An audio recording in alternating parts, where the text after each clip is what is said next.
భక్తి పరాకాష్ఠకు చేరితే శివుడే తన కుటుంబంలో స్థానమిస్తాడు. అలా స్థానం పొందిన భక్తుడెవరో తెలుసా?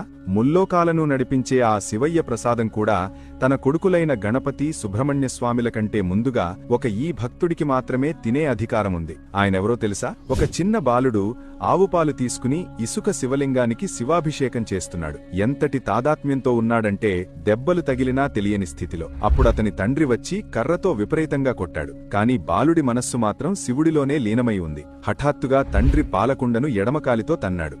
ఆ కుండ పగిలిపోయింది. అపారమైన కోపం వచ్చేసింది. వెంటనే లేచి, శివాభిషేకం చేస్తున్న పాలకుండను తంతావా అని, తండ్రి అయినా సరే శివాపరాధం క్షమించరాదు అని, ఏ పాదాలతో తన్నావో ఆ పాదాలనే నరికేస్తా అని గొడ్డలి విసిరాడు. 2 కాళ్లు తెగిపోయాయి. అంతటి భక్తి పరాకాష్ఠను చూసి పరమేశ్వరుడు ప్రత్యక్షమయ్యాడు. విచారశర్మ, నీవు ఇకపై మా కుటుంబంలో 5వ వాడివి. ఇకపై నా భోజనం తర్వాత మిగిలిన పదార్థాలను నా కుమారులు కూడా ముట్టుకోలేరు. ముందుగా నువ్వే స్వీకరించాలి అని ఆ పరమేశ్వరుడు ఆశీర్వదించాడు. అందుకే శివాలయంలో నిర్మాల్యం తీసుకునే ముందు మనం ముందుగా ఎవరికి చూపిస్తామో తెలుసా?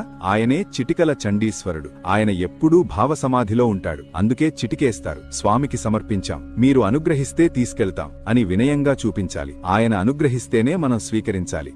శివుని అనుగ్రహం కావాలంటే చండీశ్వరుని అనుమతి తప్పనిసరి.